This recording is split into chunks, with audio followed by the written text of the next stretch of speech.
Elvis Presley had recorded hundreds of songs, love songs, gospel, heartbreak, triumph. But one night, inside a quiet recording studio, Elvis Presley stopped singing and never finished a song. No argument, no technical failure, no dramatic outburst, just silence. Musicians froze. Engineers looked at each other. No one knew what to say, because everyone in that room felt it at the same time. What happened during that recording session?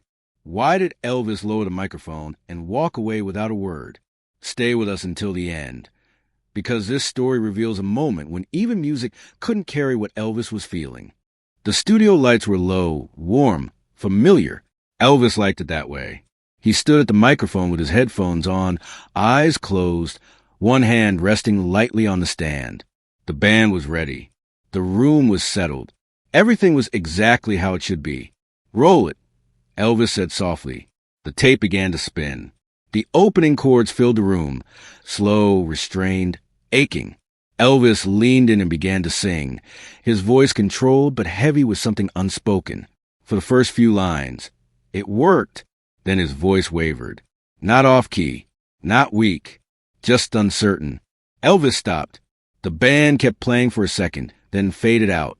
"You want to take it again?" someone asked gently. Elvis nodded. "Yeah." From the top, they started again. This time Elvis made it further, almost to the chorus. His voice grew stronger, then suddenly tightened, like it had run into something invisible. He pulled the headphones off. "Hold on," he said. The room stayed quiet. Elvis turned slightly away from the microphone, staring at the floor. His jaw flexed once, twice. "What's wrong?" the producer asked, careful not to push. Elvis shook his head. "I don't know." That was the truth. The lyrics were simple enough. The melody was beautiful. But something about the song had reached too deep, past performance, past control, into a place Elvis rarely allowed himself to visit. He tried once more. The tape rolled again. Elvis sang the first verse perfectly. Then came the line that stopped him. He froze. The words caught in his throat, refusing to move forward. Elvis lowered the microphone slowly. "I can't," he said quietly. No one spoke. Not because they were angry, because they understood. Elvis stepped back, hands on his hips, breathing heavier now. The room felt smaller, like the walls had leaned in without permission. "I thought I was past this," Elvis said to no one in particular. The producer glanced at the engineer, then back at Elvis. "We can come back to it later." Elvis nodded, but his eyes stayed distant. "I don't think later's going to help," he said. He picked up his jacket. "I need a minute." Elvis walked out of the studio, leaving the microphone standing, the tape unfinished, and a room full of professionals who had just witnessed something rare. The moment Elvis Presley realized that even his voice couldn't protect him from certain memories. Elvis didn't go far. He stepped into the hallway outside the studio, the door closing softly behind him, cutting off the smell of warm equipment and the quiet tension inside. The corridor was dim, lined with old posters and cracked paint that had seen more music than memory could hold. He leaned against the wall and closed his eyes. The line was still echoing in his head. Not the melody, the words. He hadn't expected them to hit like that. When the song had been pitched to him, it sounded harmless enough, slow, reflective, the kind of track he'd sung 100 times before. But somewhere between the second verse and the chorus, the song had turned into something else. It wasn't about romance. It wasn't about heartbreak. It was about absence, about what stays behind when someone leaves. Not dramatically, not loudly, but quietly, without explanation. Elvis slid down the wall until he was sitting on the floor, forearms resting on his knees. He stared at his hands, noticing how steady they were. That almost bothered him more. Inside the studio, the band waited. No one tuned an instrument. No one joked. No one checked the clock. They all understood that whatever was happening wasn't technical. After a few minutes, the producer stepped into the hallway, closing the door carefully behind him. "You okay?" he asked. Elvis didn't look up. "I don't know." The producer nodded. He had learned that pushing Elvis in moments like this only made him retreat further. That line, Elvis said suddenly, It ain't supposed to mean what it means. The producer waited. It talks about waiting for someone who ain't coming back. Elvis continued. About keeping the light on anyway. His voice tightened. I've done that. The producer sat down across from him, back against the opposite wall. A lot of people have. Elvis shook his head. Not like this. He rubbed his face slowly, as if trying to erase the memory forming there. There's things you think you've made peace with, he said. You bury him under work, under noise, under time. He laughed softly, without humor. Then one stupid line in a song pulls it right back up. The producer studied him. We can change the lyrics. Elvis shook his head immediately. That ain't the problem. The problem was that the song had found a door Elvis thought was closed. He stood up slowly and walked back into the studio. Everyone looked at him, waiting for direction. Elvis stepped back to the microphone and adjusted it slightly, a familiar ritual, grounding. Let's try it one more time, he said. The tape rolled. Elvis sang again, carefully this time, like he was stepping through a memory he didn't trust. He reached the line. His voice cracked, not audibly but emotionally. He stopped. The silence that followed was heavier than before. Elvis removed the headphones and set them down gently. I'm sorry, he said. I can't give this one what it's a skin for. No one argued. The producer nodded slowly. All right. Elvis grabbed his jacket again, this time with finality. I'll come back tomorrow, he said. But everyone in the room felt the truth. Some songs don't wait for tomorrow. They wait for wounds to close, and sometimes they never do. Elvis didn't go home that night. He drove. No destination. No plan. Just the quiet company of the road, and the low hum of the engine filling the spaces his thoughts didn't want to occupy. The song followed him anyway. Not the melody, the feeling. At a red light, he rested his forehead against the steering wheel, eyes closed, jaw tight. The studio hadn't gone silent because of nerves. It had gone silent because the song had stepped into a part of his life he'd carefully sealed away. He'd learned early how to do that. You survive by moving forward. You perform by not looking back. That had always been the rule. By the time Elvis returned home, dawn was brushing the sky with pale light. He sat at the kitchen table without turning on the lights, coffee untouched, replaying the line that had stopped him cold, waiting with the light on, even when you know they're not coming. It wasn't about one person. That was a mistake. It was about a pattern, about waiting for approval, for understanding, for someone to say, you don't have to keep being strong. Music had always been a place where Elvis turned pain into something usable, something beautiful. But that night, the song had asked him to do something different. It had asked him to sit inside the pain, and that was a place he didn't trust himself to stay. Later that day, he met with the producer again. They talked around the song without naming it, like you talk around something fragile you're afraid to touch. You don't owe that song anything, the producer said gently. Elvis nodded. That's the problem, he replied. It feels like it's a skimmy for something I don't know how to give without losing control. The producer leaned back. You think singing would break something? Elvis didn't answer right away. I think it would make something real that I've been keeping quiet for a long time, he said finally. And once it's real, I can't put it back. The producer understood. Recording wasn't just performance. It was permanence.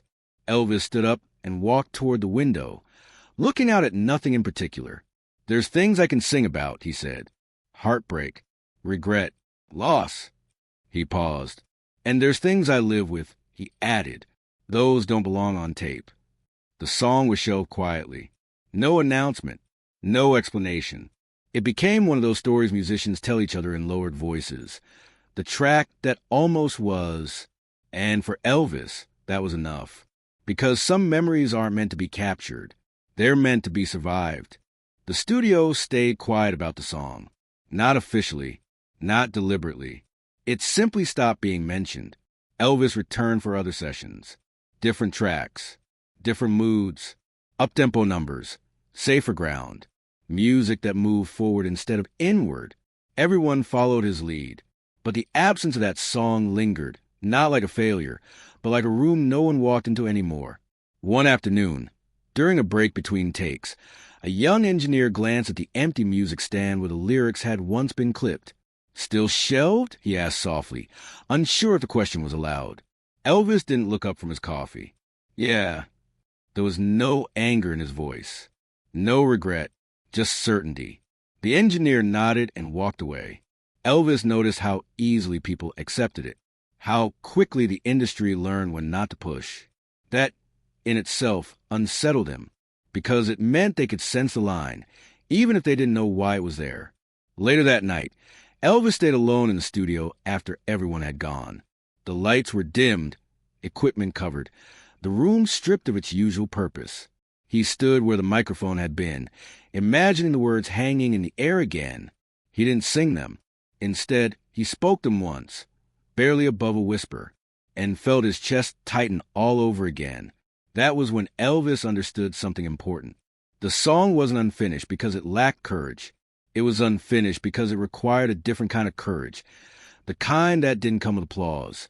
Music had always been a way to release pressure, to transform pain into something shared. This pain didn't want to be shared. It wanted to stay contained.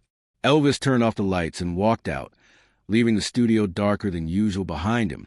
Somewhere inside that darkness was a song that never became sound, and that, he realized, was exactly where it belonged. Time moved on, the way it always did for Elvis. Tours resumed. Interviews were scheduled. New songs were recorded and released. On the surface, nothing was missing, but Elvis felt it, a subtle weight that showed up in unexpected moments. Not during performances, not when the lights were on, but in the quiet spaces in between.